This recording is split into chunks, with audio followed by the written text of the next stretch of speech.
안녕하세요. 미래를 설계하라 경제 잡학사전 구혜림입니다. 6월도 벌써 중반이 넘었는데요. 나머지 6월도 잘 보낼 수 있도록 두 분의 아나운서와 함께 경제 이야기 즐겁게 나눠보도록 하겠습니다.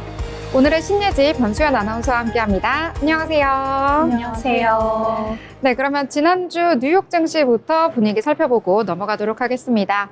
뉴욕 증시 같은 경우에는 3대 지수 모두 하락을 하면서 마감을 했는데요. 역시 전쟁에 대한 여파가 계속해서 글로벌 증시에 영향을 미치고 있는 것 같습니다. 자세한 내용도 살펴보려고 하는데요. 자, 예지 아나운서 전해주시죠. 미증시 마감 시황 전해드립니다. 이란과 이스라엘의 전쟁이 격화하면서 미증시 3대 지수 모두 하락불편 모습 보였습니다.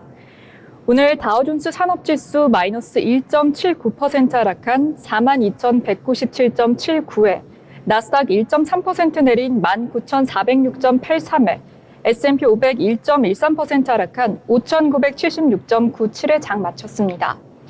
중동 전쟁 우려로 WTI는 4.94달러 상승하며 배럴당 72.98%를 기록하는 모습 보여줬습니다. 국제 금시세는 50.40달러 올라 온스당 3,452.8달러에 거래되는 모습 보였습니다. 이렇게 중동발 전쟁 확정에 주식시장이 혼란을 겪는 모습 보였습니다. 다음으로 글로벌 이슈 살펴보겠습니다. 이스라엘이 이란 핵시설 등을 공습한 데 이어 이란이 이스라엘을 향해 보복 공격을 하면서 13일 뉴욕 증시가 하락하는 모습 보여줬습니다. 오늘도 마찬가지로 하락불 켰는데요. 뉴욕 상업거래소에서 서부 텍사스산 원유 선물 근원물 종가는 배럴당 72.98달러로 전장보다 7.3% 오르는 모습 보여줬습니다. 글로벌 원유 공급 타격에 엑손모빌과 다이아몬드 백 에너지 등 에너지 기업들이 강세를 보였습니다. 록히드 마틴과 RTX 등의 방산업체도 상승하는 모습 보여줬는데요. 반면 델타 항공과 유나이티드 항공 등의 항공사 주가는 유가 상승 부담과 함께 승객 감소 우려에 하락하는 모습 보여줬습니다. 한편 글로벌 원유 생산이 집중된 중동 지역 위기 구조로 국제 유가는 급감하고 안전자산인 금값도 상승하는 모습 보여줬습니다. 이스라엘의 이란 폭격에 촉발된 중동 지역의 무력 충돌로 위험자산 회피 심리가 확산하면서 뉴욕 증시가 1%대 하락하는 모습 보여줬습니다. 알리안츠의 수석 경제 고문도 이날 CNBC와의 인터뷰에서 세계는 미국의 국채를 신뢰하지 않는다며 안전자산으로의 자금 흐름을 찾고 있다면 국채 시장에서는 찾을 수 없을 것이라고 말했습니다.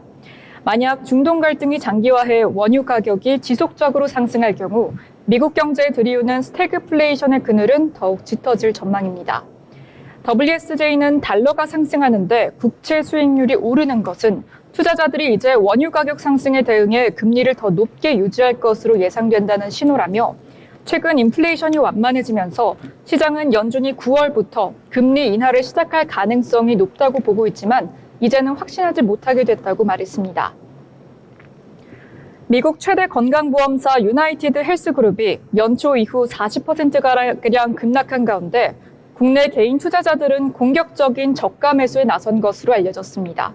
특히 유나이티드 헬스가 처한 법적 리스크와 메디케어 수익 모델에 대한 정책 리스크가 당분간 주가를 압박할 수 있는 만큼 단기 반등보다는 구조적 변화에 주목할 필요가 있다는 것입니다. HSBC는 UNH의 목표 주가를 490달러에서 270달러로 크게 하향 조정했습니다. 메디케어 비용 증가와 법무부 조사, 의약품 정책 위험 등을 요인을 이유로 추가 하락 여지를 경고했습니다. 다만 월가에서는 여전히 신중한 목소리가 나오고 있는데요.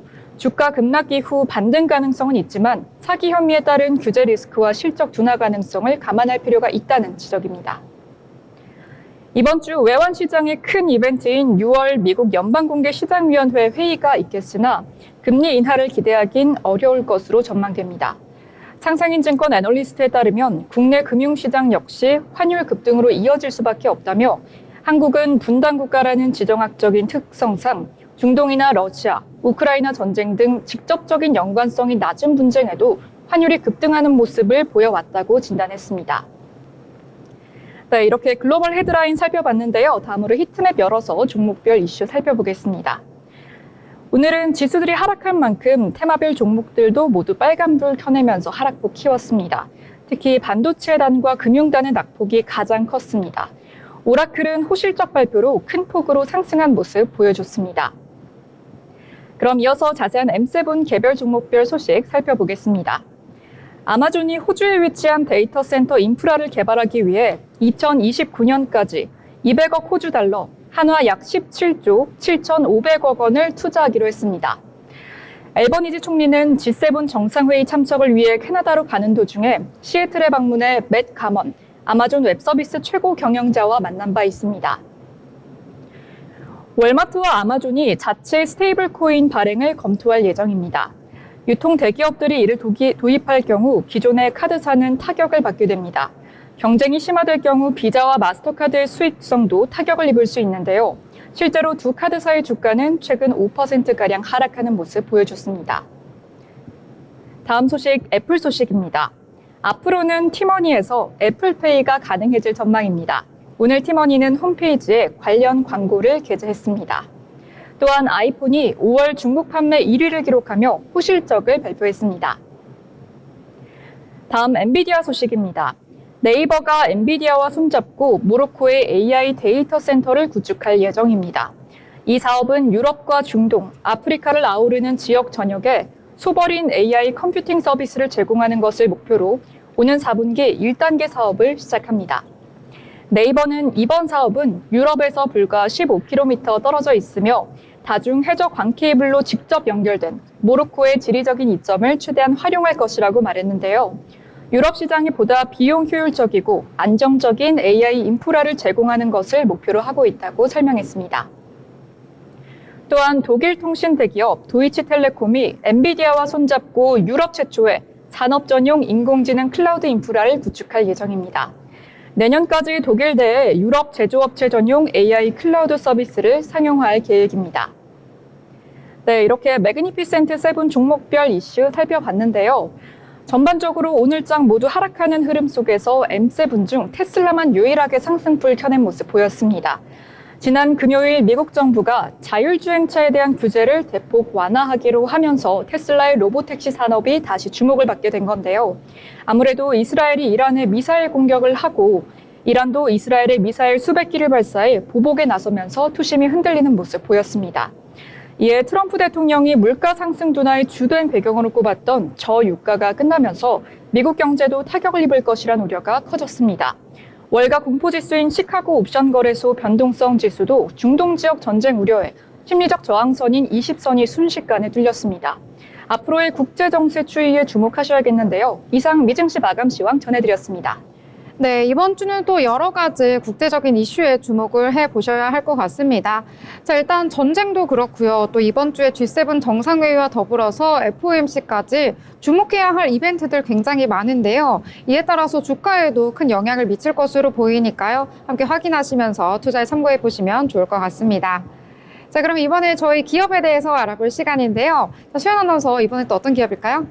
네, 오늘 소개해드릴 기업은 대한민국을 대표하는 철강 기업에서 이제는 글로벌 친환경 소재 기업으로 변신하고 있는 포스코 홀딩스입니다. 포스코는 잘 아시는 것처럼 1968년 정부 주도로 설립된 우리나라 최초의 일관 제철소인데요. 1973년 포항제철소의 가동을 시작으로 대한민국 경제 성장의 든든한 밑바탕이 되어 왔습니다. 그럼 포스코가 지난 2022년 3월 지주회사 체제로 전환하면서 포스코 홀딩스로 새롭게 출발했습니다. 지주회사 체제를 통해 신사업 투자 확대와 그룹 전체의 성장 전략을 총괄하고 있습니다. 포스코 홀딩스의 사업 영역은 크게 4가지로 나눌 수 있습니다. 우선 전통적인 주력 분야인 철강 부문은 여전히 글로벌 시장에서 강력한 경쟁력을 가지고 있는데요. 포항과 광양의 제철소는 고부가 가치 제품을 위주로 생산하고 있고요. 세계 6위의 생산 규모를 유지하고 있습니다. 최근 가장 주목받는 분야는 바로 2차 전지 소재 사업입니다.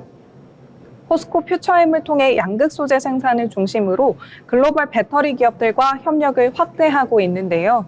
지난해에는 양극 소재 매출만 약 8조 원을 돌파하면서 빠르게 성장하고 있는 모습입니다. 회사는 오는 2030년까지 양극 소재 생산 능력을 100만 톤까지 늘리고 매출을 62조 원까지 끌어올릴 계획이라고 밝혔습니다.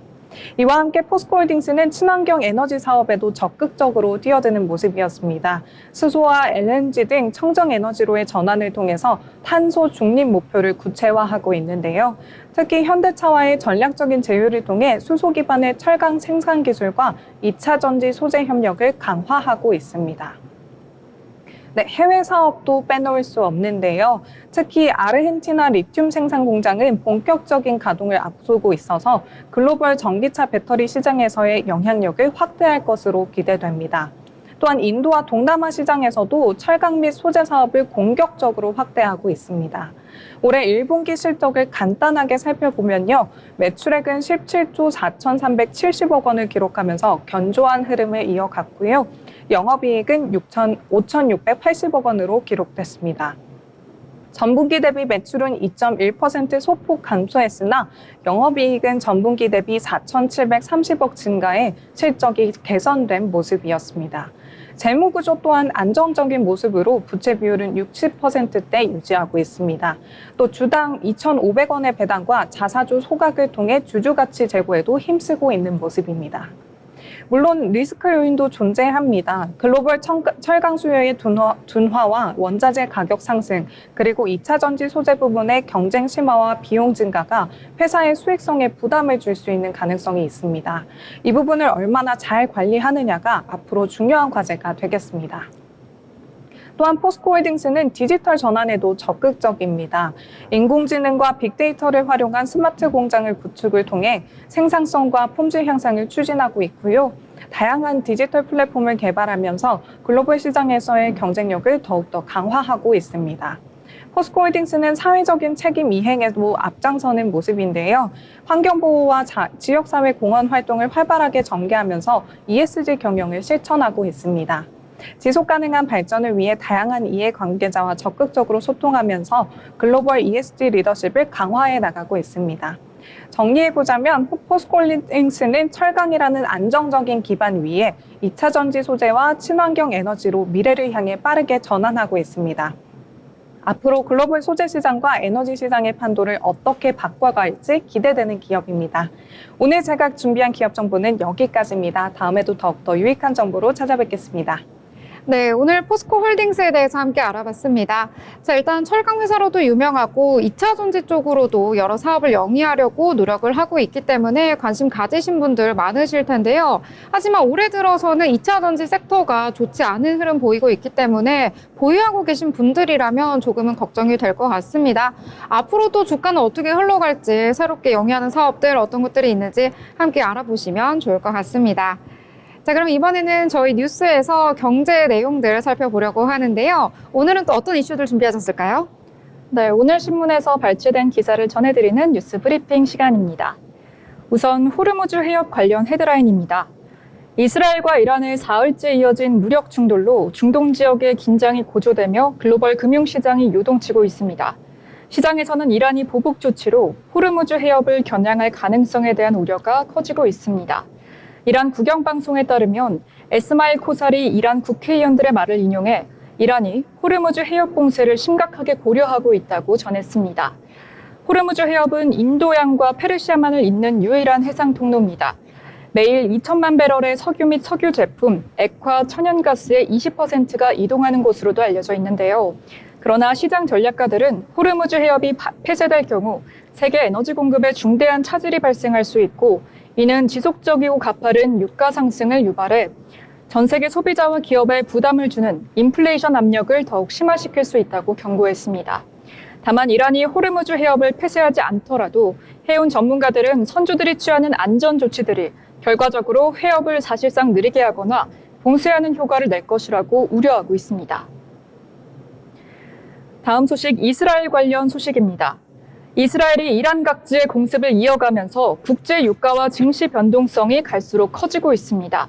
러시아 우크라이나 전쟁과 같이 장기화된다면 유가 및 물가 상승, 금리 압박 등으로 위험자산 시장의 하방 압력이 가해질 가능성이 높습니다. 홍성기 LS증권 연구원에 따르면 낮은 확률이지만 친미 산유국 시설을 공격하고 호르무즈 해협을 일시적으로 봉쇄한다면 최대 2천만 배럴의 일시적 공급 차질 가능성도 있다며 이는 1970년대 오일 쇼크 이후 최악의 유가 급등으로 이어질 수 있다고 분석했습니다. 지난 13일 뉴욕 상업거래소에서 WTI 선물 근원물은 전 거래일 대비 7%대 올라 72.98달러에 마감하는 모습 보여줬습니다. 이날 유가 상승폭은 러시아가 우크라이나를 침공해 에너지 가격이 급등했던 2022년 이후 최대치를 기록했습니다. 글로벌 투자자금은 위험자산에서 안전자산으로 빠르게 빠지고 있습니다. 대표적인 안전자산인 금 가격은 사상 최고가에 근접한 수준까지 도달했는데요. 골드만삭스는 금값이 올해 말 온스당 3,700달러까지 오르고 내년 중순까지 4,000달러에 도달할 것으로 전망했습니다. 다음 뉴스 에너지 관련 기사입니다. 올해 미국 증시에서 전력과 에너지 관련주가 시장 평균을 크게 웃돌고 있습니다. 미국 인공지능 시장을 주도하는 빅테크들은 에너지 기업과 협력을 강화해 다가오는 전력 부족 시도에 대비하고 나섰습니다. 15일 금융투자업계에 따르면 올해 뉴욕 증시에서 전기 에너지 생산 기업 주가가 S&P 지수 수익률을 웃돌았습니다. 지난 13일 기준으로 콘스텔레이션 에너지 주가는 올 들어 22%대 상승하는 모습 보여줬습니다. 같은 기간 비스트라 에너지와 NRG 에너지는 각각 16%대, 63%대 오르는 모습 보여줬습니다. 이들 기업은 정부의 전기요금 보장제가 아닌 시장 가격에 연동하는 머천트 파워 방식을 채택하고 있습니다. 전력 소비 확대 국면에서 수익성이 개선될 여지가 큰 것입니다. 모건 스탠리에 따르면 미국의 데이터 센터는 2025년에서 2028년까지 총 65기가와트의 전력을 소비할 전망입니다. 그러나 현 시점에서 이 중 75%에 달하는 45기가와트에 대한 전력 공급이 불투명합니다. 다음 소식 물가 관련 기사입니다. 한국의 음식료품 물가가 경제협력개발기구 OECD 국가 중 두 번째로 높은 수준인 것으로 나타났습니다. 15일 OECD의 구매력 평가를 고려한 물가 수준 통계에 따르면 한국의 식료품 및 비주류 음료 가격 수준은 2023년 기준 147%로 OECD 평균보다 47% 높은 모습 보여줬습니다. 1위는 유럽의 대표적인 고물가 국가로 꼽히는 스위스였는데요. 경제 규모가 큰 미국이나 일본, 영국, 독일 등도 한국보다 음식료품 물가가 낮았습니다. 통계청이 발표한 올해 1분기 소비자 물가 지수는 116.3입니다. 구입 빈도가 높고 지출 비중이 큰 144개 품목으로 구성된 생활 물가 지수는 1분기에 119.09를 기록했습니다. 식품 물가 지수는 125대 기록했는데요. 전체 소비자 물가 상승률보다 체감도가 높은 생활 물가와 식료품 물가가 실제로도 더 많이 오른 것입니다. 지금까지 뉴스 브리핑 전해드렸습니다. 네, 여러 가지 뉴스들 알기 쉽게 정리를 해주셨습니다. 뭐니 해도 전쟁에 대한 뉴스가 가장 큰 이목을 끌고 있는 것 같습니다. 국내 시장 같은 경우에도 지난주 금요일에 이 전쟁에 대한 여파로 인해서 크게 주식시장 흔들리는 모습 보였었는데요. 자, 일단 교전 상태에 돌입을 하면서 당분간은 정세를 바라볼 수밖에 없는 상황이다라고 볼 수가 있겠습니다. 하지만 다른 중동 지역으로 확산하지 않을 때 시장이 다소 안정권으로 들어설 수 있다는 내용도 참고해보시면 좋을 것 같습니다. 더불어본 방송에서 제공하는 정보는 투자 판단을 위한 조언일 뿐 해당 종목의 가치, 상승과 하락에 대해서는 보장하지 않습니다.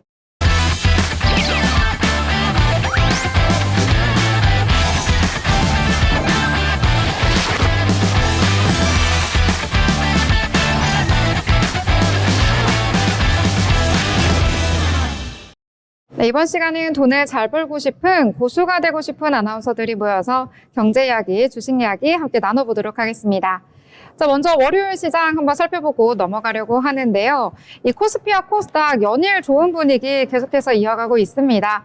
지난주 금요일에 잠깐 출렁이나 싶었는데 월요일이 되자마자 다시금 회복하는 모습 보여줬는데요. 3년 5개월 만에 코스피 지수 최고치를 찍는 모습 보여줬고요.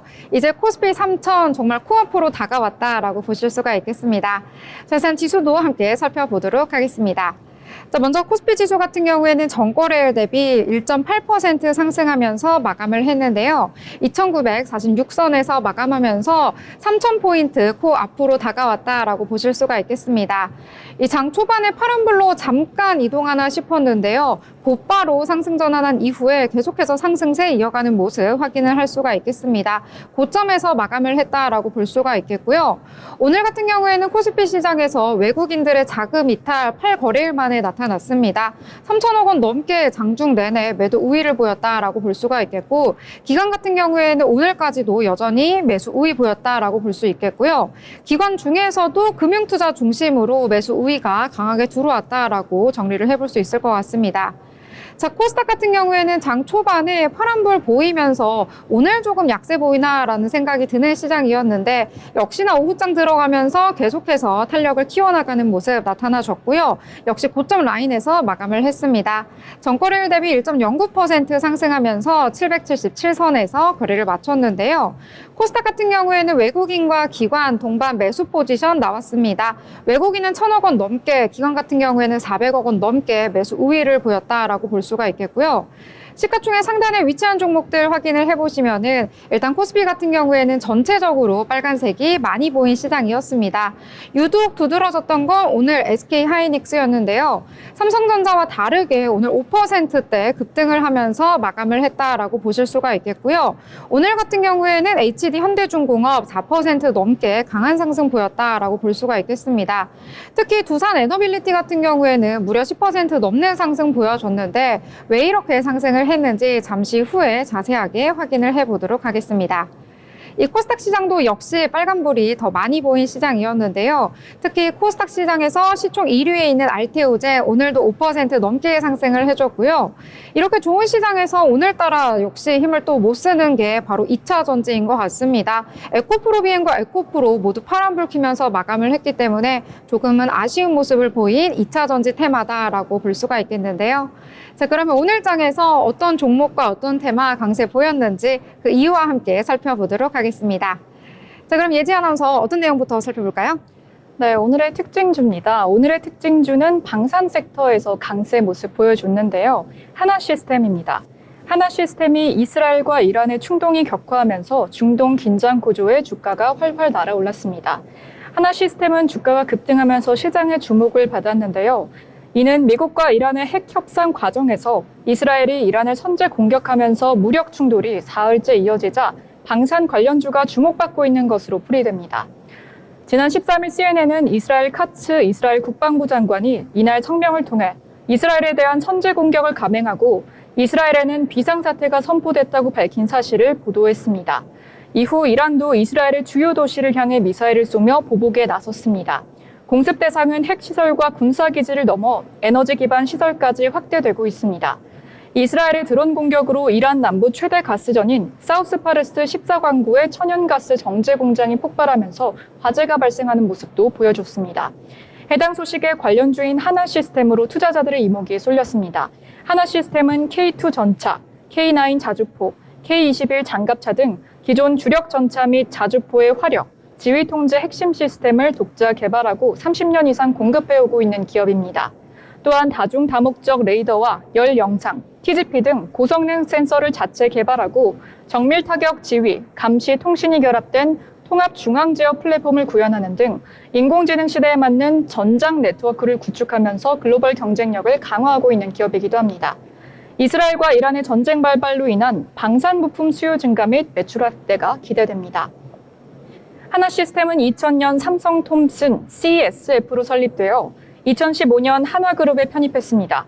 2016년 현재 사명으로 변경됐으며 2019년 유가증권 시장에 상장한 방산 및 IT 전문 기업입니다. 전체 인력의 60% 이상이 전문 엔지니어로 구성돼 있으며 이를 바탕으로 무기체계 및 핵심 기술의 연구 개발 역량을 확보하고 있습니다. 이 같은 소식에 한화시스템도 좋은 흐름 이어갔습니다.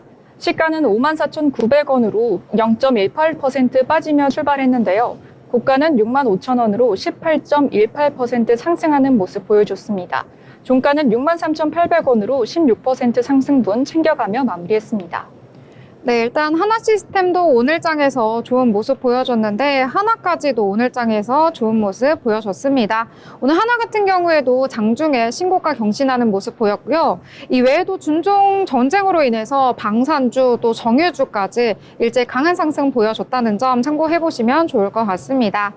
자, 그러면 또 다른 테마 함께 알아보려고 하는데요. 오늘 장에서 전력 설비, 원자력 쪽이 또 강세를 보여서 함께 이야기를 나눠보도록 하겠습니다. 자, 일단 미국 쪽에서 또 소식이 전해져 온 건데요.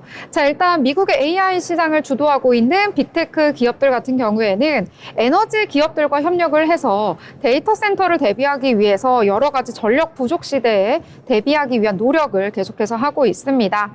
자, 그러기 위해서는 대형 변압기가 필수적이다라고 볼 수가 있겠는데요. 미국 쪽으로의 수출 금액 계속해서 증가를 하고 있는 것이 국내의 모습입니다.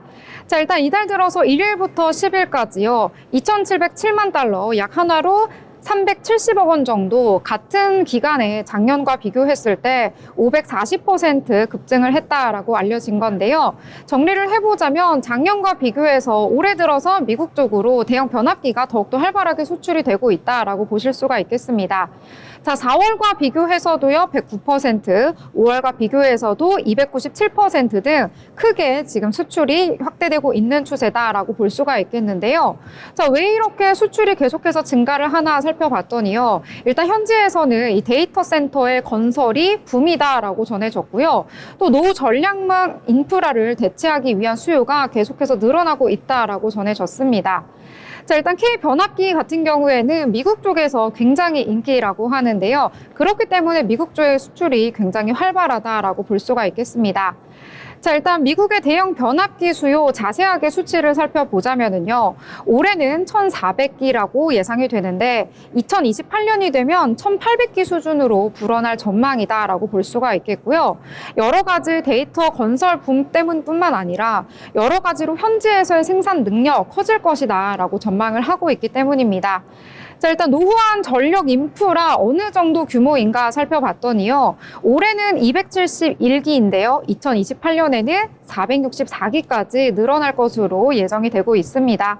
자, 그렇기 때문에 국내에 있는 기업들 계속해서 미국 쪽으로의 수출 활발하게 할 수 있을 것으로 예상이 되고 있는데요. 이에 따라서 국내 업체들 이 수혜를 입을 수 있다는 기대감 속에서 강세로 장 마감을 했습니다. 자, 오늘 장에서는 효성중공업 13%대 강세 속에서 마감했고요. 재룡전기도 역시 13%대, 비츠로테크는 8%대 강세를 보이면서 오늘 장에서 마감을 했다라고 볼 수가 있겠습니다. 자, 그러면 또 다른 종목과 테마 함께 이야기 나눠보려고 하는데요. 자, 예지 아나운서 이번에 어떤 내용인가요? 네, 이번 특징주는 IT 분야의 특징주입니다. LG CNS인데요. LG CNS 같은 경우에 한국은행의 중앙은행 디지털 화폐 사업 추진에 따른 기대감으로 상승하고 있습니다. 이창용 한국은행 총재는 한은 창립 제75주년 기념식에서 프로젝트 한강을 통해 기관용 중앙은행 CBDC와 예금 토큰 기반 실험을 진행 중이라며 연말에는 예금 토큰의 상용화 여부도 검토할 예정이라고 전했습니다. LG CNS는 프로젝트 한강의 기술 개발을 총괄하고 있는 기업입니다. 이에 수혜가 예상된다는 분석인데요. LG CNS는 시스템 통합 사업, 클라우드와 인공지능 등 각종 전문 시스템과 소프트웨어를 공급하는 회사입니다. 지난 13일 코스피 상장 이후 처음으로 공모가를 넘어선 이후 이날도 상승세가 이어지고 있습니다.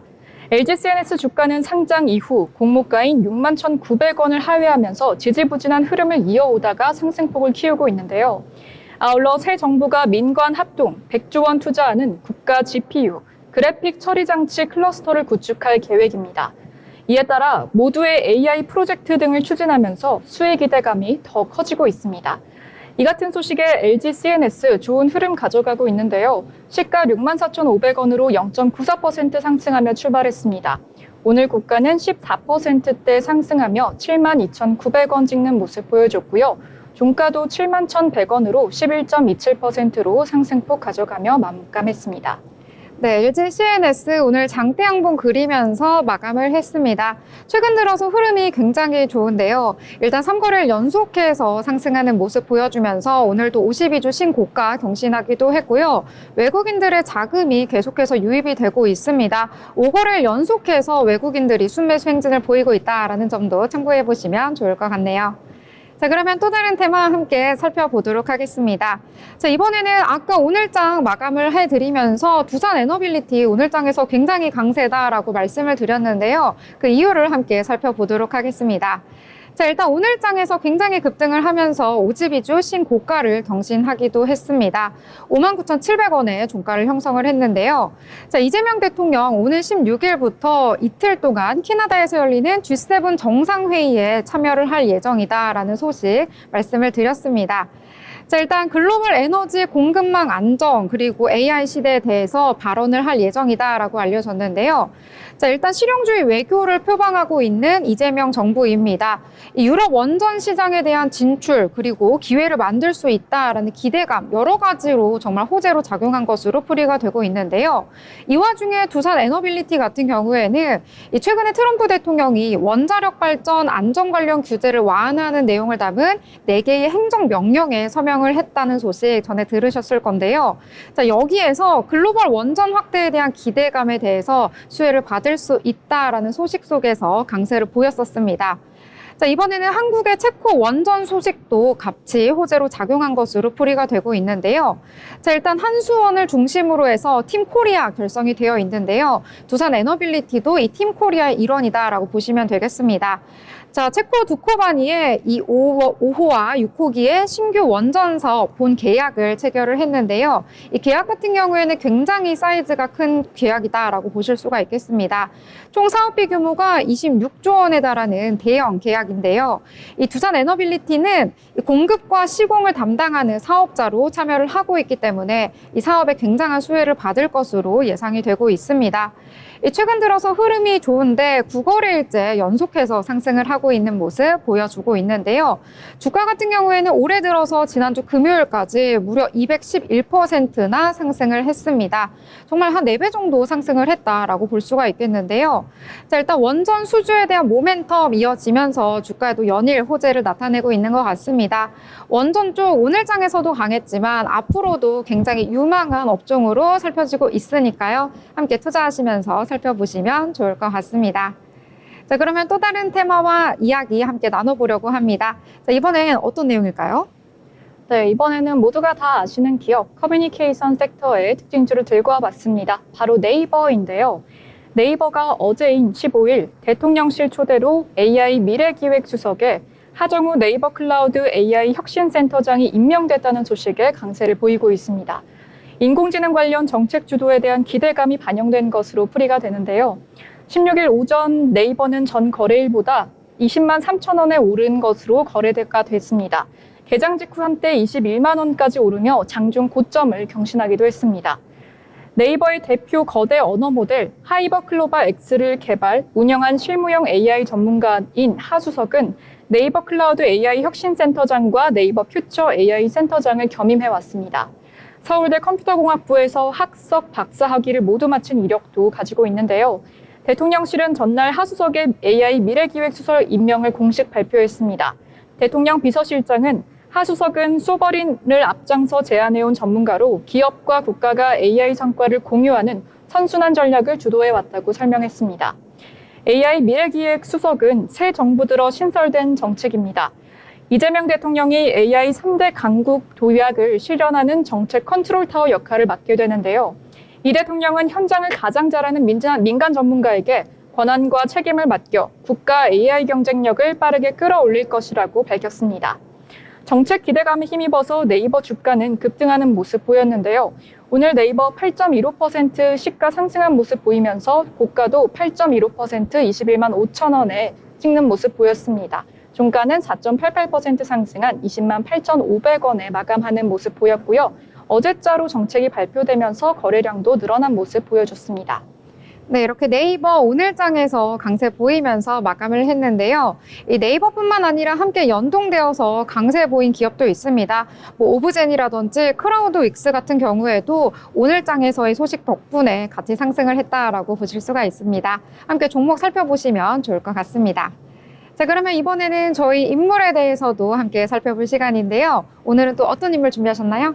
네, 오늘의 인물로그, 오늘은 철강과 미래의 소재를 아우르며 포스코의 새로운 도약을 이끌고 있는 장윤아 회장을 만나보겠습니다.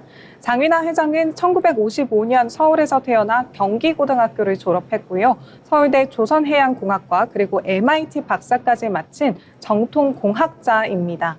기술 전문가로 출발해 연구소와 신사업, 재무, 마케팅, 그리고 생산 현장까지 30년 넘게 포스코 전반을 경험한 포스코맨의 대표주자라고 할 수 있는데요. 2018년에는 회장 선임 과정에서 최종 후보에 올랐으나 보배를 마신 뒤 퇴사하기도 했습니다.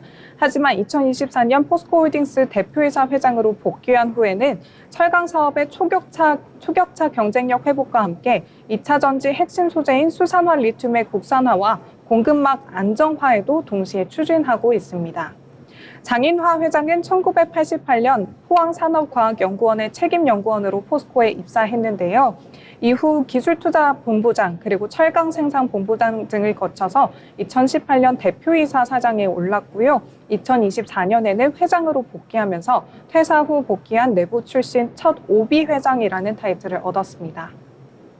그는 철강과 2차 전지 소재는 쌍두마차라면서 포스코의 사업 포트폴리오를 재편하고 있습니다. 학문과 현장 그리고 기술과 경영을 아우르는 그의 이력은 오늘날 포스코의 변화와 혁신을 가능케 한 기반이 되고 있습니다. 장인하 회장은 취임 직후 7대 미래혁신 과제를 발표하면서 그룹의 사업 방향과 조직 체계를 새롭게 정비했습니다.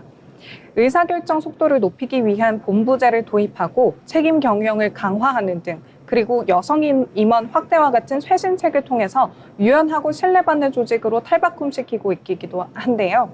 특히 철강 설비 고도화, 스마트 팩토리 AI 전환, 수익 구조 혁신을 통해 어려운 업황 속에서도 내실 다지기에 집중하고 있습니다. 현재 장 회장은 글로벌 리튬 공급망을 안정화하는 데 주력하고 있습니다. 2024년까지 수산화 리튬 연 4만 3천 톤 생산 체제를 완성했고요.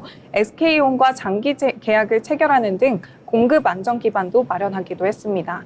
또한 인도 JSW 그룹과 합작해 일관 제철소를 건설을 추진하고 있고요. 전략적인 해외 진출에도 박차를 가하고 있는 모습입니다. 세계 철강협회 집행위원으로 선임된 그는 탄소 감축 기술, 수소 환원 제철, 그리고 CCS 프로젝트 등 글로벌 철강 산업의 미래 규범 설정에도 참여 중입니다. 장 회장은 현장이 답이다라는 철학을 바탕으로 실천형 리더십을 실현 중에 있습니다. 제철소 화재 현장에 즉각적으로 방문해 설비 강건화 TF를 발족시켰고요. 2차 전지 소재와 생산기지 연구소를 직접 찾아 투자 방향을 점검하는 등 행동으로 보여주는 리더십을 실천하고 있습니다. 그는 시장이 나빠도 투자는 멈추지 않는다는 철학 아래 단기 실적보다는 중장기 전략 실행에 집중하고 있는 모습입니다.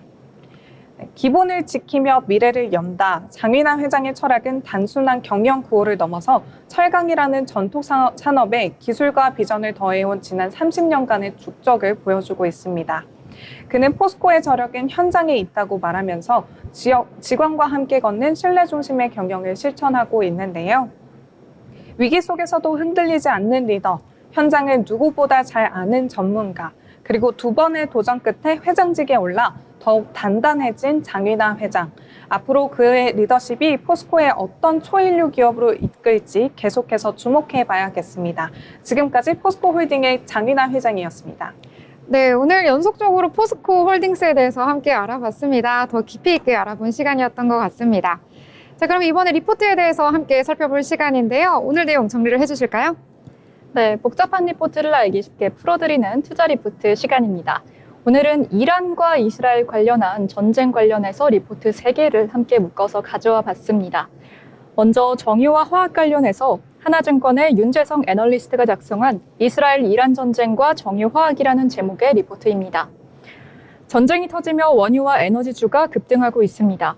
리포트에선 원유와 관련해 이란의 원유 생산량 규모는 466만 배럴로 글로벌 5순위라고 합니다. 러우 전쟁 당시만큼 미치는 영향은 상대적으로 낮으나 앞선 뉴스에서 소개드린 바와 같이 호르무즈 해협 봉쇄 시에 사우디 수출 차질 리스크를 감안할 필요가 있다고 말합니다. 가스 역시 이란의 가스 생산량 규모는 세계 3위인데요.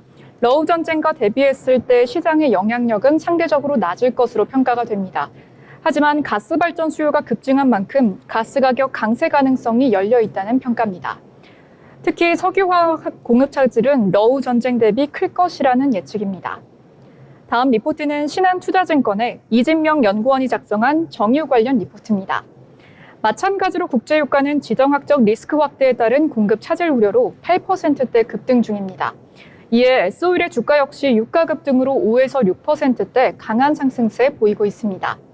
24년도에도 이스라엘과 이란은 서로 수차례 공격을 주고받으며 충돌한 전례가 있었는데요. 앞선 리포트와 마찬가지로 호르무즈 해협 봉쇄 여부가 가장 관건일 것으로 보입니다. 봉쇄가 발생하면 심각한 공급 차질이 야기되겠지만 실제로 봉쇄한 경우가 전무했던 이력도 덧붙였습니다. 이에 추천 종목으로는 S-오일을 제시했습니다. 2분기 들어 유가 약세로 정유 업종이 부진했지만 타이트한 석유 제품 수급 밸런스로 정제 마진이 상승하면서 디커플링이 발생했습니다. 이번 사태로 단기 유가 급등 및 변동성 확대에 따른 디커플링 해소로 업종 투심이 회복될 전망입니다. 따라서 단기 유가 상방 압력이 지속되는 만큼 순수 정유주인 S-오일을 최선호주로 제시했습니다. 다음 리포트는 IM증권의 배세호 애널리스트가 작성한 운송 관련 리포트인데요. 이스라엘 이란 사태에 따른 해운 업황 영향에 대한 분석입니다. 정유주와 마찬가지로 이란 고유전이 장기화되면 해운주는 전반적으로 수혜를 입을 것으로 전망했습니다. 한편 호르무즈 해협과 관련해 본 리포트에서는 해협 봉쇄 시에 중국의 원유, LNG 수입에 큰 차질이 생기기 때문에 이란과 중국의 관계를 고려할 시에 실제 이란의 호르무즈 해협 봉쇄 가능성은 극단적인 시나리오라고 평가했습니다. 홍해의 동해지계의 불확실성이 커진다면 컨테이너 운임이 상승할 여지가 큽니다. 미중 간 관세 협상에 따라 컨테이너 운임은 추가 상승 여력도 남아있다고 판단했습니다. 사실 호르무즈 해협의 폭은 30에서 96km로 실제 항로로 사용되는 폭은 10km 수준입니다. 폭이 적기 때문에 입항과 출항은 3km 남짓한 다른 항로를 사용한다고 합니다.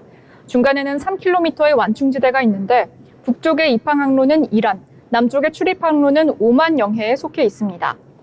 만일 호르무즈 해협이 봉쇄되면 오만 영해로만 선박이 통행해야 하는데 매우 좁은 지리적인 여건 탓에 실제 통행로를 오만에서 열어주더라도 통행 차질은 불가피해 보입니다. 현재 호르무즈 해협에서 중국의 해상 원유 수입의 43%, LNG 수입 24%가 이곳을 통해서 수입이 이뤄지고 있습니다. 이에 이란과 중국의 협의가 필요할 것으로 보이며 이란이 실제로 2008년 이후 3차례 호르무즈 해협 봉쇄 가능성을 시사했지만 실제로 봉쇄한 적은 없었습니다. 또한 홍해를 공격하는 예멘의 후티 세력은 이란에게 경제적, 군사적 지원을 받고 있는 것으로 알려져 있습니다. 예멘의 후티는 팔레스타인의 하마스, 레바논의 헤즈볼라와 함께 종교적으로 시아파에 속해 있는데요. 관련 수혜주로는 HMM이 있겠습니다. 글로벌 컨테이너 선사들의 희망봉 우회가 지속될 것으로 예상되며 펜오션 역시 수혜주가 될 것으로 분석했습니다. 펜오션의 24년 매출액과 영업이익에서 탱커 부분이 차지하는 비중은 각 6.7%와 26.5%로 평가됩니다. 이렇게 산업에 대한 얘기를 나눠봤는데요. 전쟁이 격화되면서 리스크가 커지고 있는 것 같습니다. 정유와 해운 관련주에 집중해 보시면 좋을 것 같습니다. 오늘 내용이 유익한 인사이트가 되셨길 바라며 지금까지 투자 리포트 전해드렸습니다. 네, 오늘 투자 리포트 같은 경우에는 굉장히 따끈따끈한 이슈를 가지고 정리를 해주셨습니다. 더불어 본 방송에서 제공하는 정보는 투자 판단을 위한 조언일 뿐 해당 종목의 가치, 상승과 하락에 대해서는 보장하지 않습니다.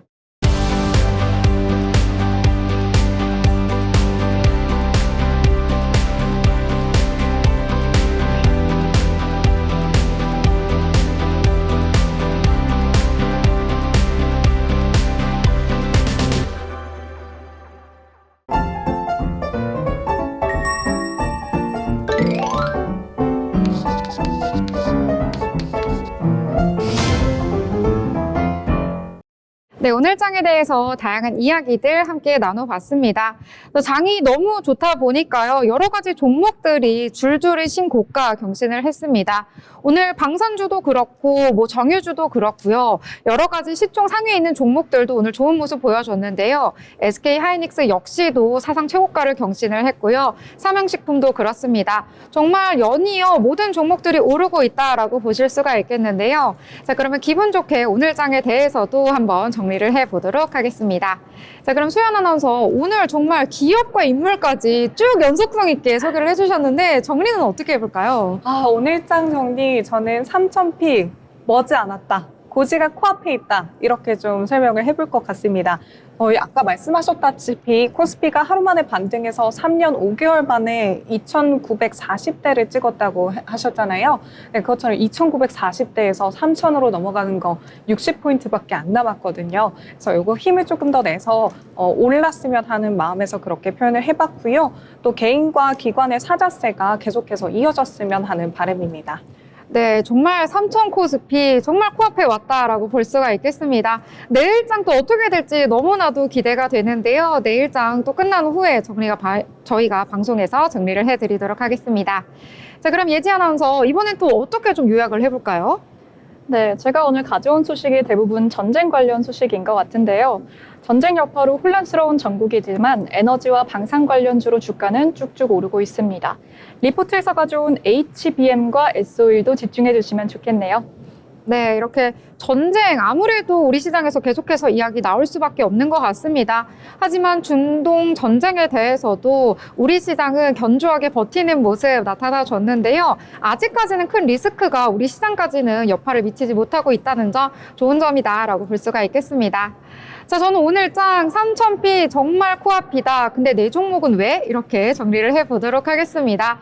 정말 지수는 오르는데 내가 가진 종목은 왜 이렇게 안 오르고 파란 불일까라는 생각이 드실 수도 있겠는데요. 저희 방송 계속해서 함께 해주시면서요. 앞으로의 투자 전략 함께 세워나가시면 좋을 것 같습니다. 자, 오늘 방송은 여기서 마무리 짓도록 하겠습니다. 저희는 화요일 방송으로 다시 찾아뵙겠습니다. 시청해주신 여러분 고맙습니다.